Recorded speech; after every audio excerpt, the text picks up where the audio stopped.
ইয়াস ভাইয়া, এইচএসসি তো আবার শুরু হয়ে যাচ্ছে 25 ব্যাচে, তো তাদের উদ্দেশ্যে আপনার কোনো কথা বা পরামর্শ? আচ্ছা ফাইন। তো পরীক্ষা খুব কাছাকাছি চলে আসছে, তো সবাইকে একটু মেন্টালি চাঙ্গা থাকতে হবে। এবং পরীক্ষার আগে দুই একটা নোট আমি একটু বলে দিই, তোমাদের হয়তো বা এই মুহূর্তে এটা দরকার হবে।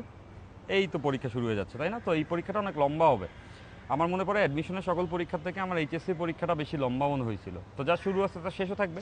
ধৈর্য ধরে রাখতে হবে, যতটুকু প্রিপারেশন আছে ওটাকে বারবার রিভাইজ করতে হবে, ইনশাল্লাহ পরীক্ষা সবার ভালো হবে। তো দুই একটা কমন নোট একটু মাথায় রাখতে হবে। নাম্বার ওয়ান, অ্যাডমিট কার্ড যা যা কিছু আছে সেগুলো ডেফিনেটলি খুব সুন্দর মতো চেক করে নিতে হবে।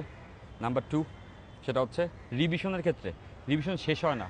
হয় না যে এরকম মনে হয় যে এত বছর পড়ছি, আজকে তো সেই ফাইনাল ডে, এরকম চিন্তা করে রিভিশন আমরা দিতেই থাকি। সেভাবে রিভিশন না দিয়ে একটু গুছিয়ে রিভিশন দিবা।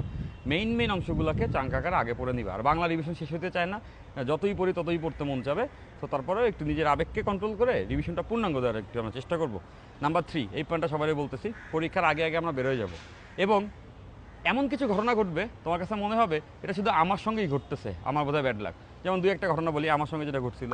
প্রথম পরীক্ষার আগের দিন রাতের বেলা হঠাৎ করে আমার এলাকায় আসলে ইলেকট্রিসিটি চলে যায়, 3-4 ঘন্টা নাই। আমার কাছে মনে হচ্ছিল কোনো দিন কারেন্ট যায় না, আজকেই এতক্ষণ কারেন্ট নাই, আমার রিভিশনে প্যারা হচ্ছে। সকালবেলা যখন আমি আসলে বেরোই তখন মনে হচ্ছিল যে রিক্সা পাচ্ছি না, পরীক্ষা হলে যাব, কোনো রিক্সা পাচ্ছি না, অনেকটা পর হাঁটতে হচ্ছে, মনে হচ্ছে সব খারাপ বুদ্ধি আমার সঙ্গে হচ্ছে। তো এরকম ঘটনাগুলো হবে, তুমি হয়তো বা তোমার ওই ফোকাসটাকে চেঞ্জ করবে, এরকম সবার সঙ্গে হয়। বাট মেন্টালি চাঙ্গা থাকবে, একটু আর্লি বেরো যেতে হবে। তো এতটুকুই প্রিপারেশন, ইনশাল্লাহ যার যেরকম প্রিপারেশন আছে ওই রকম রেজাল্ট হবে। এবং সবাই মনোবল ধরে রাখবা, পরীক্ষার হলে যখন যাবা যতটুকু প্রিপারেশন হয়েছে ওইটাই বেস্ট প্রিপারেশন, এটা মেনে নিয়ে পরীক্ষা হলে যাও। এবং 25 ব্যাচে যারা আছে সবার জন্য well wishes, best of luck.